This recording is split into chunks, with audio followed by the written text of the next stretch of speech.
قوم عاد کا ذکر ہے اور ان کی طرف دعوت توحید دینے کے لیے اللہ تعالیٰ نے حضرت ہود علیہ السلام کو بھیجا۔ ہود علیہ السلام نے قوم سے کہا کہ میں تم سے کسی چیز کا اجر طلب نہیں کروں گا، میرا اجر میرے اللہ کے بارگاہ میں ہے، پاس تم اپنے رب سے بخشش مانگو، پھر اس کی بارگاہ میں توبہ کرو، اللہ تعالیٰ تم پر موسلا دار بارش برسائے گا اور تمہاری قوت میں اضافہ فرمائے گا۔ قوم عاد نے دعوت حق کو رد کیا اور ایمان نہ لائے، بلکہ ہود علیہ السلام پر طنز کیا۔ وہ کہنے لگے کہ ہمارے تو معبودوں نے، ہمارے بتوں نے معاذ اللہ آپ کو پاگل بنا دیا ہے، آپ کو مجنون بنا دیا ہے۔ الٹا حضرت ہود کو کہنے لگے اس لیے آپ ایسی باتیں کرتے۔ ہود علیہ السلام نے کہا میں اللہ کو گواہ بناتا ہوں اور تم بھی گواہ رہنا کہ میں تمہارے شرک سے بری ہوں اور میں اللہ پر توکل کرتا ہوں اور میں نے رسالت کا حق ادا کر دیا ہے۔ آیت نمبر 58 میں اللہ تعالیٰ نے فرمایا جب ہمارے عذاب کا وقت آ گیا تو ہم نے اپنی رحمت سے ہود اور ان کے ساتھ مومنوں کو نجات عطا کی۔ قوم عاد نے اللہ کی نشانیاں اور رسولوں کو جھٹلایا اور دنیا اور آخرت میں لعنت کے حقدار ہوئے۔ آیت نمبر 61 میں پھر سے حضرت صالح علیہ السلام اور ان کی قوم سمود کے حالات کو بیان کیا گیا ہے۔ حضرت صالح نے کہا ہے میری قوم اللہ وحدہ لا شریک کی عبادت کرو، اس سے بخشش طلب کرو، اس کی بارگاہ میں توبہ کرو، اس نے تمہیں زمین سے پیدا کیا ہے، اس پر آباد کیا ہے۔ جواب دیا ہے صالح ہمارے آباء و اجداد کے معبودوں کی عبادت کو روکنے سے پہلے ہمیں آپ سے بڑی امیدیں تھیں اور اب آپ ہمیں روکنے لگے ہیں باپ دادا کے دین سے، لیکن اب ہمیں آپ کی دعوت کے بارے میں شکوک ہیں۔ صالح علیہ السلام نے اپنی قوم سے کہا کہ یہ اللہ کی اونٹنی ہے اور یہ تمہارے لیے نشانی ہے، اسے چرنے کے لیے آزاد چھوڑ دو اور اسے تکلیف نہ دینا، اللہ اکبر، ورنہ تمہیں عذاب پہنچے گا۔ انہوں نے اونٹنی کی کونچیں کاٹ ڈالی۔ صالح علیہ السلام نے کہا تم صرف 3 دن اپنے گھروں میں مزے اٹھا لو، 3 دن، پھر اللہ کا یقینی عذاب آئے گا۔ پھر ایک چنگاڑ نے ان کو آ دبوچا، وہ اپنے گھروں میں گھٹنوں کے بل اوندے پڑے رہ گئے۔ صرف صالح علیہ السلام ان کے ساتھ اہل ایمان اس عذاب سے بچے۔ یہ 3 قوموں کا ذکر ہو گیا، نوح علیہ السلام کی قوم کا بھی، ہود علیہ السلام کی قوم کا بھی اور حضرت صالح علیہ۔ آگے اللہ تبارک و تعالیٰ نے آیت نمبر 69 میں اس بات کا بیان فرمایا کہ حضرت ابراہیم علیہ السلام کے پاس فرشتے بشری شکل میں آئے، انسانی شکل میں۔ انہوں نے اجنبی مہمانوں کے لیے بچڑے کا بھنا ہوا گوشت تیار کرایا۔ آپ یقین کریں کچھ باتیں لوگ ایسی بیان کرتے ہیں کہ جن کو نہ سن کے بندے کا دل کرتا ہے کہ اس بندے کو بتائیں کہ یار یہاں تو دین سارا پڑھ۔ ایک صاحب مجھے کہنے لگے جی میں ایک پیر صاحب کے پاس گیا تھا تو بڑی مرغن غذائیں تھیں، انہوں نے میری بڑی خدمت کی پر مجھے نہیں اچھا لگا، پیروں کو چاہیے سادی روٹی رکھیں۔ میں کہتا ہوں پیرا وہاں سے لسٹ بنا ہوا انہوں نے کس طرح نہ ہونا چاہیے۔ یہ بہت بڑی مصیبت ہے، اگر آپ سادہ کھانا کھلا دیں تب بھی اعتراض ہے، اچھا کھلا دیں کہتے رولا ہے کوئی پیر چوکھے مالدار، دونوں طرف سے مسئلہ۔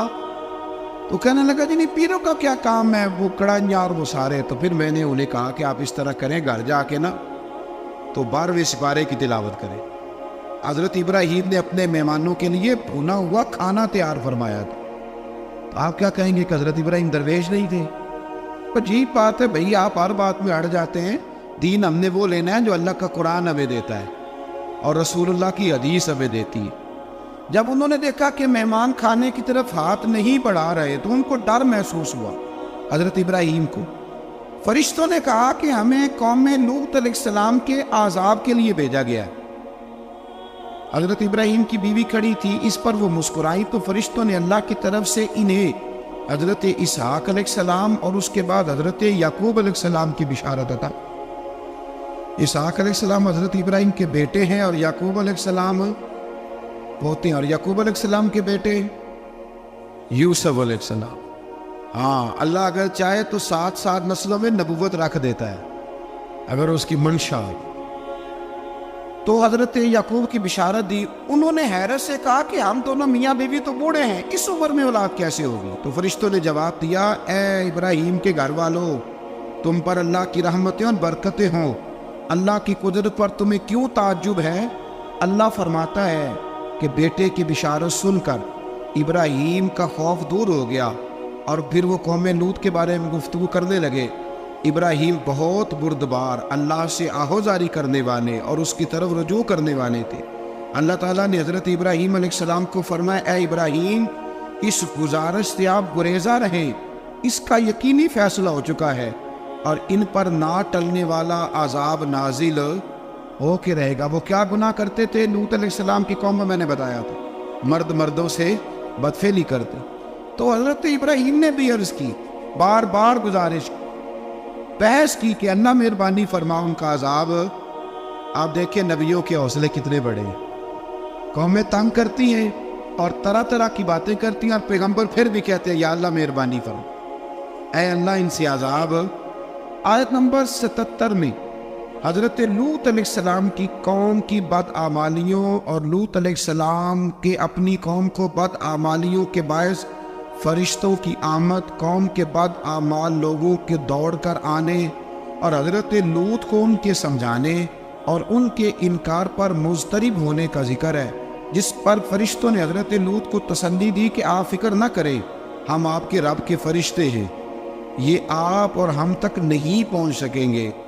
آپ رات کے آخری حصے میں قوم کی طرف توجہ کیے بغیر ہجرت فرما لیں، اس لیے کہ صبح کے وقت ان پر عذاب آئے گا۔ جب اللہ کا عذاب آیا تو اس نے بستی کے اوپر کے حصے کو نیچے کر دیا اور قوم لوط کے اوپر اللہ کی طرف سے لگاتار نشان زدہ پتھر برسائے گئے، لگاتار پتھر آئے۔ آیت نمبر 84 میں اللہ تعالیٰ نے حضرت شعیب علیہ السلام اور ان کی قوم کا ذکر فرمایا ہے اور ان کے جرائم کو بیان کیا گیا ہے۔ وہ ناپ تول میں کمی کرتے تھے، دوسروں کو چیزیں کم تول کر دیتے تھے۔ اللہ تعالیٰ نے ان سے فرمایا کہ فساد فی الارض سے باز آؤ اور اپنے سے پہلے سرکش امتوں کا انجام دیکھ لو۔ جب حضرت شعیب کی نصیحتوں کا ان پر اثر نہ ہوا تو پھر اللہ تعالیٰ نے انہیں بھی عذاب سے ہلاک کر دیا۔ آیت نمبر 94 میں فرمایا کہ جب ہمارا عذاب آیا تو ہم نے اپنی رحمت سے حضرت شعیب اور ان پر ایمان لانے والوں کو بچا لیا، اور ظالموں کو ایک زبردست چنگاڑ نے پکڑ لیا تو صبح وہ اپنے گھروں میں اوندا منہ پڑے تھے، گویا وہ کبھی وہاں آباد تھے ہی نہیں۔ آیت نمبر 96 میں حضرت موسیٰ علیہ السلام کو عطا کیے جانے والے 9 معجزات کا ذکر ہے۔ پھر فرعون اور اس کے پیروکاروں کے باطل روش کے باعث ان کی ہلاکت کا بھی ذکر فرمایا، اور دنیا اور آخرت میں انہیں ملعون یعنی لعنتی قرار دیا۔ جن بستیوں کو اللہ تعالیٰ نے ہلاک کیا ان میں سے بعض کے آثار موجود ہیں اور بعض کے آثار تک معدوم ہو چکے۔ ان میں سے ہر بستی والے اپنے ظلم کے باعث ہی ہلاک ہوئے۔ اللہ تعالیٰ کسی پر ظلم نہیں فرماتا، لوگ خود اپنی جانوں پر ظلم کرتے ہیں۔ جو شخص عذاب آخرت سے ڈرتا ہے اس کے لیے اس میں نشانیاں موجود ہیں۔ آیت نمبر 106 سے اللہ تعالیٰ نے انجام کے اعتبار سے لوگوں کی 2 قسمیں بیان کی، 2 قسمیں فرمایا، ایک ہے سعادت مند لوگ اور دوسرے ہیں بدبخت۔ فرمایا بدبختوں کا ٹھکانہ جہنم ہے جس میں وہ ہمیشہ رہیں گے، اور نیک بختوں کا ٹھکانہ جنت ہے، وہ ہمیشہ اسی میں رہیں گے، اور ان کے لیے اللہ کی طرف سے نا ختم ہونے والی عطائیں۔ آیت نمبر 110 میں حضور صلی اللہ علیہ وسلم کو تسلی دی گئی کہ جس طرح یہ لوگ قرآن کے بارے میں اختلاف کرتے ہیں، اسی طرح قوم موسیٰ نے تورات کے بارے میں بھی اختلاف کیا تھا، اور اللہ نے ان کے اعمال کا پورا بدلہ انہیں دیا۔ آیت نمبر 112 سے سرکشی کو چھوڑ کر احکامات دین پر استقامت اختیار کرنے اور ظالموں کے ساتھ میل جول رکھنے سے بچنے کا حکم دیا گیا ہے، اور فرمایا کہ ظالموں سے میل جول کا انجام دوزخ کیا آ گیا۔ ہم لوگ نہ شکوہ کرتے ہیں، کسی حکومت کو بنے ہوئے 6 مہینے گزرتے ہیں تو شکوہ شروع ہو جاتا ہے، حالانکہ وہ خود تو نہیں نہ بنتے، ان کو کوئی بنانے والا ہے۔ تو ظالم کا جو مددگار ہوتا ہے وہ بھی ظالم ہوتا ہے، اس لیے احتیاط کریں۔ اور یہ صرف سیاستدانوں کی بات نہیں، دنیا کے ہر معاملے میں آپ غور کریں کہ آپ کسی ظالم کے مددگار تو نہیں۔ اللہ تعالی ہمیں حق پر استقامت عطا فرمائے۔ آیت نمبر 114 میں دن کے دونوں طرفوں میں اور ابتدائی رات کے کچھ حصے میں اللہ تعالیٰ نے نماز قائم کرنے کا حکم دیا ہے، رات کے کچھ حصے میں بھی نماز پڑھنی چاہیے، اور یہ بھی بتایا کہ بے شک نیکیاں گناہوں کو مٹا دیتی ہیں، اور یہ نصیحت قبول کرنے والوں کے لیے نصیحت ہے۔ آیت نمبر 120 میں اللہ تعالیٰ نے فرمایا کہ ہم آپ صلی اللہ علیہ وسلم کو رسولوں کی تمام خبریں آپ کے دل کی تسکین اور تقویت کے لیے بیان کرتے، اور ان میں مومنوں کے لیے نصیحت اور عبرت ہے کہ ان ساری باتوں سے عبرت پکڑ لو، بچہ صرف وہی جو اللہ کے نبیوں کے طریقے پہ چلا اور نبیوں کے ساتھ رہا، باقی بچ سکے نہیں۔ اللہ تعالیٰ کی طرف سے توحید و رسالت اور وقوع قیامت کے دلائل بھی ہیں۔ آیت نمبر 123 میں فرمایا کہ آسمانوں اور زمینوں میں سب غیب اللہ ہی کے ساتھ مختص ہیں اور ہر کام اسی کی طرف لوٹایا جاتا ہے، آپ اسی کی عبادت کیجئے، اسی پر توکل کیجئے، اور آپ کا رب لوگوں کے اعمال سے غافل نہیں ہے۔ اسی پارے میں آگے سورۃ یوسف شروع ہو رہی ہے۔ اس کو اللہ تعالیٰ نے کہا ہے کہ یہ بڑا پیارا قصہ ہے، احسن القصص کا، قصوں میں سونا قصہ۔ تو یہ کچھ 12ویں پارے میں اور کچھ 13ویں پارے میں ہے۔ میں نے یہ ارادہ کیا کہ یہ ایک ہی دن پوری بیان کی گئی۔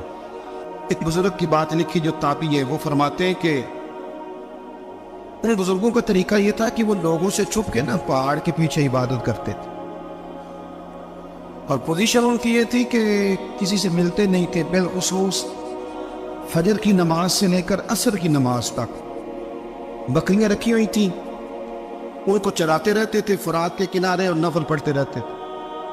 اس وقت کو ملنے بھی نہیں آتا تھا۔ ایک شخص بڑی دور سے ان کی شہرت سن کے آیا، میں نے تو ملنا ہے۔ لوگوں نے کہا وہ اس وقت نہیں ملتے، ناراض ہوتے۔ اس نے کہا اللہ کا بندہ ہے نا، ناراض ہو بھی جائے گا تو لمبا ناراض رہے گا نہیں، اللہ والے جلدی راضی ہو جاتے۔ پہنچ گئے۔ اب وہ بابا جی نماز پڑھ رہے تھے تو کہتے میں نے عجیب منظر دیکھا کہ بابا جی فرات کے کنارے نماز پڑھ رہے ہیں اور ایک بھیڑیا ان کی بکریوں کی حفاظت کر رہا ہے۔ کہتے میں حیران رہ گیا کہ بھیڑیا تو بکریاں کھایا کرتا ہے اور یہاں چرا رہا ہے۔ کہتے میں جب گیا تو بابا جی نوافل میں مشغول تھے، مجھے دیکھ کے کہنے لگا اس وقت کیوں آئے ہیں؟ میں نے کہا حضور اگر آ ہی گیا ہوں تو پھر مہربانی کرے قبول فرما لیں۔ میں بیٹھ گیا تو میں نے کہا حضور یہ بھیڑیا بکریاں چرا رہا ہے، بھیڑیا اور بکریاں کی صلح کب سے ہو گئی؟ تو فرماتے ہیں لمبی تقریر نہیں، ہلکا سا جملہ۔ فرمانے لگے جب سے بکریوں کے مالک نے رب سے صلح کر لی ہے نا، تب سے بھیڑیوں نے بھی بکریوں سے صلح کر لی ہے۔ بکریوں کے مالک نے رب سے صلح کر لی، گناہ چھوڑ دیے، اس کی فرما برداری میں آ گئے۔ اب پھر اسے بکریاں چرانے کی ضرورت نہیں رہی، بکریاں نہ اب بھیڑیا چراتا ہے۔ کہتے ہیں میرے اوپر کپ کپی طاری ہو گئی بزرگوں کی بات سن کے، اور مجھے پیاس لگی اور خواہش آئی کہ پتہ نہیں اب بابا جی کچھ کھلائیں پلائیں گے بھی کہ نہیں، بابا جی کچھ کھلائیں گے بھی کہ نہیں۔ کہتے میرے دل میں خیال تھا تو بزرگوں نے ایک لکڑی کا پیالہ، ان کے پاس وہ غار میں بیٹھے تھے تو ایک چھوٹا سا پتھر تھا، اس کی ڈھلان بنی ہوئی، بابا جی نے اس کے نیچے لکڑی کا پیالہ رکھا، وہ رکھا ہی تھا تو وہ دودھ سے بھر گیا۔ کہتے انہوں نے مجھے دیا تو ٹھنڈا اور میٹھا دودھ، میری طبیعت خوش ہو گئی۔ بابا جی نے دوبارہ وہی پیالہ اسی جگہ رکھا تو شہد سے بھر گیا۔ 1000 سال پہلے داتا صاحب نے کرائے، کہتے مجھے دیا۔ میں نے فوراً کہا، میں نے کہا حضور یہ دودھ تو گائے بھینس دیتی ہے، پہاڑوں سے تو نہیں نکلا کرتا، اور شہد تو شہد کی مکھیاں دیتی ہیں، پتھروں سے تو نہیں نکلتا، یہ آپ کہاں سے نکال رہے ہیں؟ تو کہتے وہ قرآن مجید پڑھنے لگے۔ وَإِذِ اسْتَسْقَىٰ مُوسَىٰ لِقَوْمِهِ، جب موسیٰ کی قوم نے ان سے پانی مانگا، فرمانے لگے موسیٰ کی نافرمان قوم پانی مانگے، حضرت موسیٰ پتھر پہ ڈنڈا مارے تو اللہ وہاں سے 12 چشمے جاری کر دے۔ جو رب حضرت موسیٰ کی نافرمان قوم کے لیے پتھر اور پہاڑوں سے چشمے نکال دیتا ہے نا، وہ محمد عربی کے غلاموں کے لیے پتھر اور پہاڑوں سے دودھ اور شہد میں نکال دیا کرتا ہے۔ وہ بزرگ کہنے لگے بس بات یہ ہے کہ آج بھی ہو اگر ابراہیم کا ہی ماں پیدا تو آگ کر سکتی ہے انداز گلستان پیدا۔ کہنے لگا حضور پھر میرے لیے بھی دعا کریں۔ آپ فرمانے لگے پھر دعا، وہ دعا نہ کرا تو مدینے والے کی غلامی شروع کر، تو نبی کریم کی غلامی شروع کر، تو رسول پاک کی غلامی شروع کر۔ ایک بات علم، پھر فرمایا اللہ رسول سے محبت، پھر فرمایا حضور کی غلامی۔ اس سے سارے مکاشفات کھلیں گے، اس سے سارے مشاہدات کھلیں گے، اسی سے کرامتیں ملیں گی، اسی سے مقبولیت ہوگی، اسی سے اللہ نبی کی بارگاہ میں درجہ ملے گا۔ پھر داتا صاحب آگے بڑھتے، داتا صاحب فرماتے صوفیاء کی ایک جماعت ہے جو کہتی ہے ہم نے تو کبھی اپنی زبان پر دکھ بیان ہی نہیں کیے، ہر شے اپنے رب رسول کے حوالے کرتی، ہر شے اللہ رسول کے اور داتا صاحب کہتے ہیں کچھ ایسے بھی ہیں جو دعا بھی نہیں مانگتے، لوگوں کے لیے مانگتے، اپنے لیے نہیں مانگتے۔ اب دعا کیوں نہیں مانگتے؟ تو کہتے ہیں اللہ کو تو پتہ ہی ہے ہمیں کیا چاہیے، اسے تو پتہ ہی ہے۔ ایک بزرگ کی بات لکھی ہے داتا صاحب نے، میری جماعت میں نا مزاج ہے کرامتوں کا، مجھے وہ ساری باتیں بھی آتی ہیں کہ ایک بندہ کراچی سے آیا، داتا صاحب حاضری دی تو اس کی لاٹری نکل آئی، یہ بھی مجھے آتی ہے، لکھی پڑھی ہے میری کتابوں میں ہے یہ بھی۔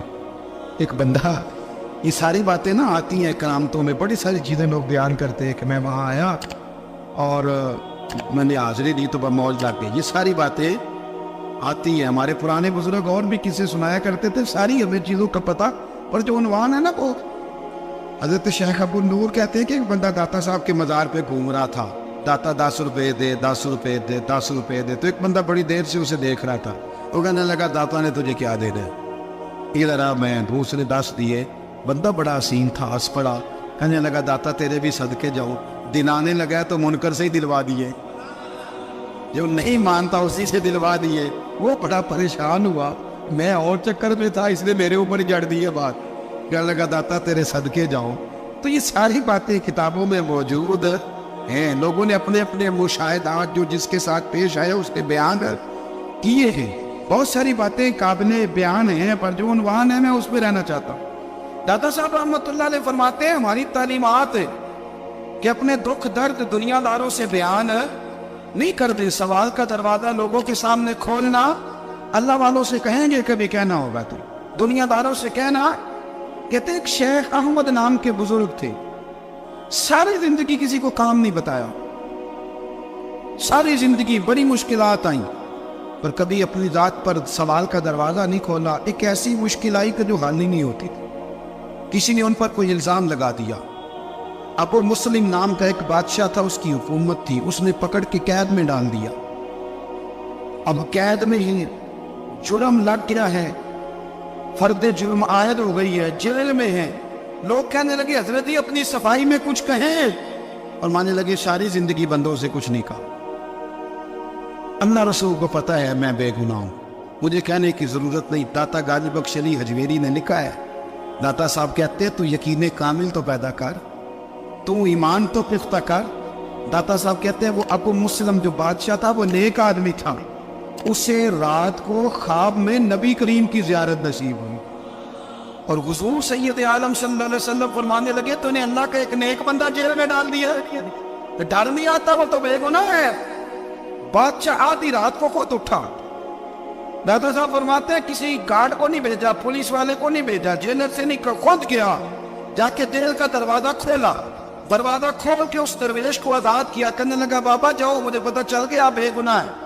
بابا جی سلام کر کے جانے لگے تو بادشاہ پھر آگے آیا، ہاتھ باندھے، ہاتھ چومے، کہنے لگا حضور آپ بڑے نیک ہیں، میرے لیے کوئی حکم ہو تو بتائیے گا، میرے لائق کو خدمت ہو تو بتائیے گا۔ تو شیخ احمد فرمانے لگے تجھے ابھی بھی سمجھ نہیں آئی، تجھے ابھی بھی نہیں سمجھ آ رہی؟ کہنے لگا حضور کیا؟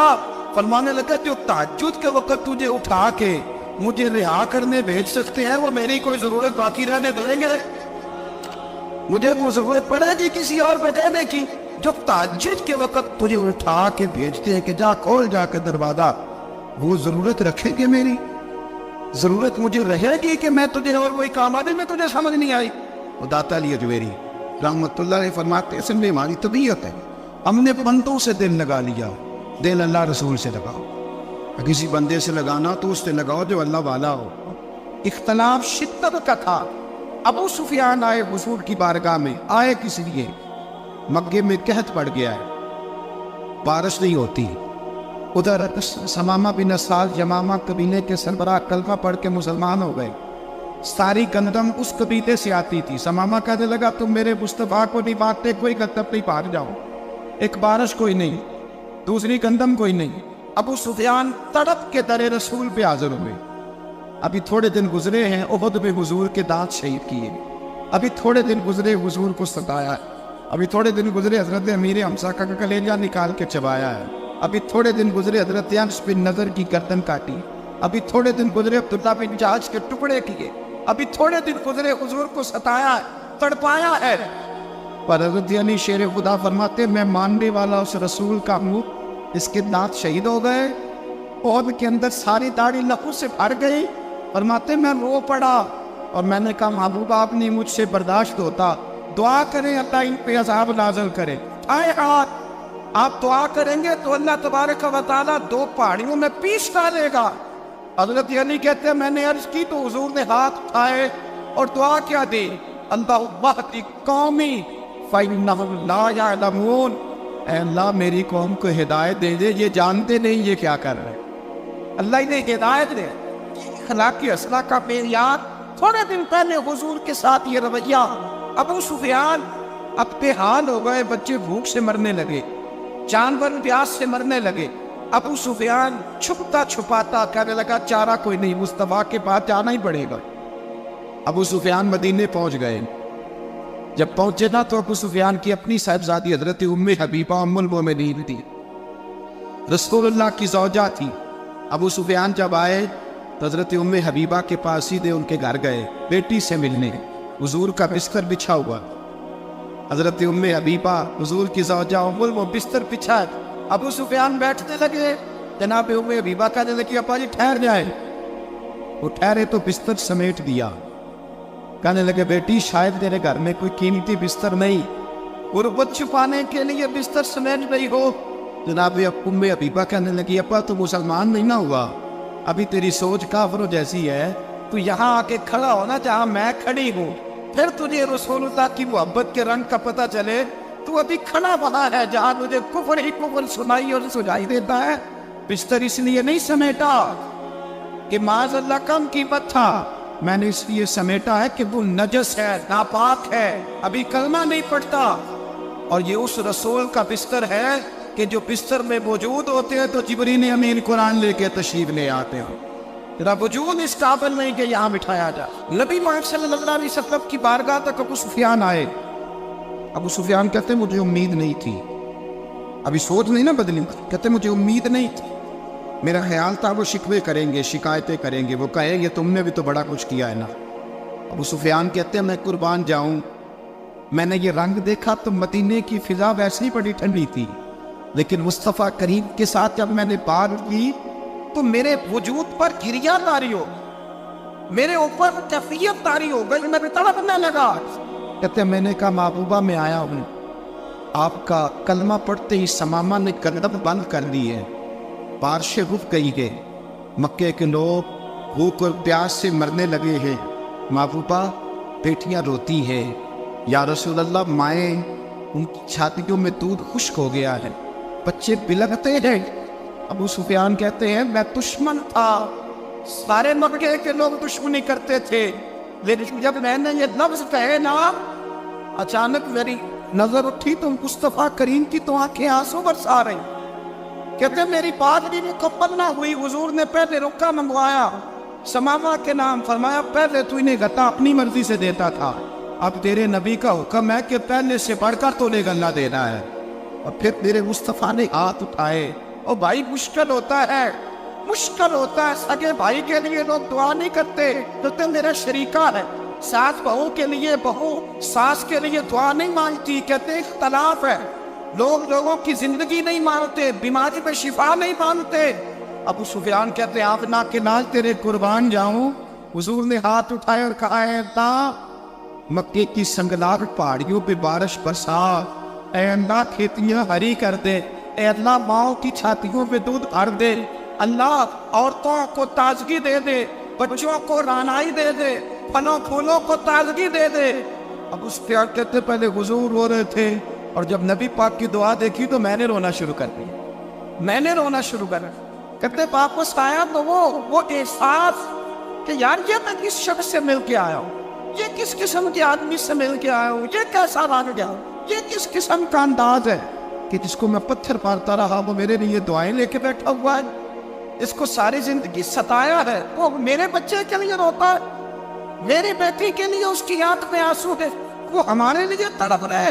میرے بھائیوں، ابو سفیان کہتے ہیں پھر دوسرا جلوہ میں نے تب دیکھا جب حضور مکے آئے، اور میں تو آخر تک لڑنے آیا تھا نا حدیبیہ تک۔ کہتے جب رسول پاک مکے آئے اور حضور نے اعلان معافی کیا تو بنتا تو یہ تھا کہ مجھے سزا ملتی، لیکن میرے مصطفیٰ کریم نے فرمایا جو ابو سفیان کے گھر میں چلا جائے گا میں اسے معاف کر دوں گا۔ کہتے ہیں میں نے کہا یہ میرے لیے کس قسم کی سزا تجویز کی ہے کہ میں عمر بھر دشمنی کرتا رہا اور جہاں رنگ عجیب ہے، حضور نے میرے لیے ہی اعزاز لکھ دیا، فرمایا جو ابو سفیان کی حویلی میں داخل ہو گیا میں نے معاف کیا۔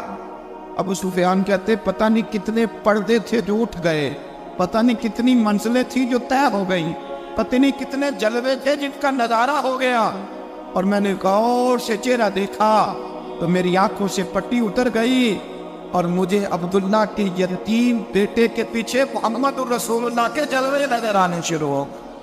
اخلاقی قدریں جب موجود رہتی، یہاں تو لوگ مرے ہوئے شخص کو مارتے ہیں، یہاں تو سڑک پر کتنی گراوٹ ہے اور کتنا گر گیا ہے اخلاق ان لوگوں کا، ایکسیڈنٹ ہو گیا ہے، ٹرین کی پٹری سے اتر گئی ہے، چیخو پکار ہے، واہے ہے، تڑپنا ہے، رونا ہے، سسکیاں ہے، ماں کا بازو کٹا ہے پر وہ چیختی ہے ذرا میرے بیٹے کا پتہ کرو، باپ کی آنکھوں میں ریت پڑ گئی ہے پر وہ تڑپتا میرا بیٹا تھا، چیخو پکار ہو رہی ہے، پر ظلم ہے اس قوم کا کہ جو بچانے والے آئے ہیں وہ پہلے آتے ہی ان کی جیبیں ٹٹول گئے، کہ بٹوے دیکھ رہے ہیں گری ہوئی عورتوں کے، یہ آپ اٹھا کر دیکھیے اخبارات، عورتوں کے گری ہوئی عورتوں کے کانوں سے بالیاں نوچی گئی اور ان کے کان کٹ کٹ گئے، یہ اس قوم کا حال ہے۔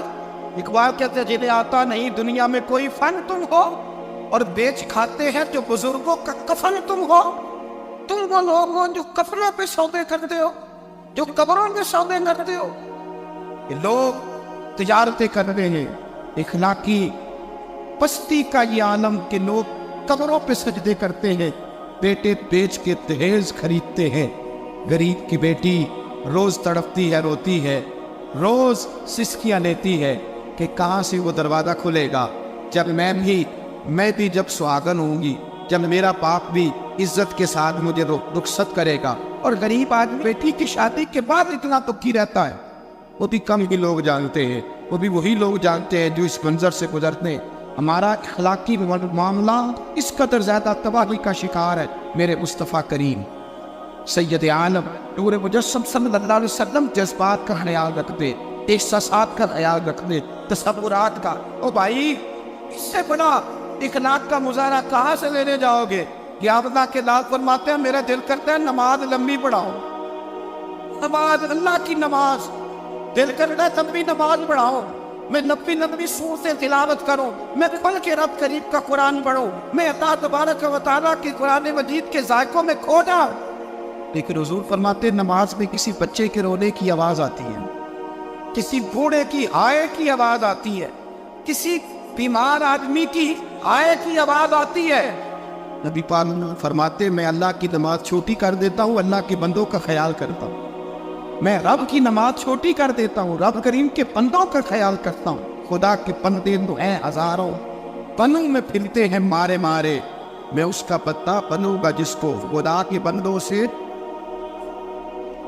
میرے حبیب کریم سید عالم صلی اللہ علیہ وسلم نے فرمایا اللہ کریم نے بندے کو مخلوق کو پیدا کرنے سے پہلے جو تحریر سب سے پہلے لکھی تھی نا، اللہ نے اپنے پاس جو جملے سب سے پہلے لکھے تھے بندے بنانے سے بھی پہلے، وہ فکر یہ تھے کہ ان رحمتی سبقت اعلی غضبی، رب کریم نے لکھا تھا بے شک میری رحمت زیادہ ہے، میرا غضب زیادہ نہیں ہے۔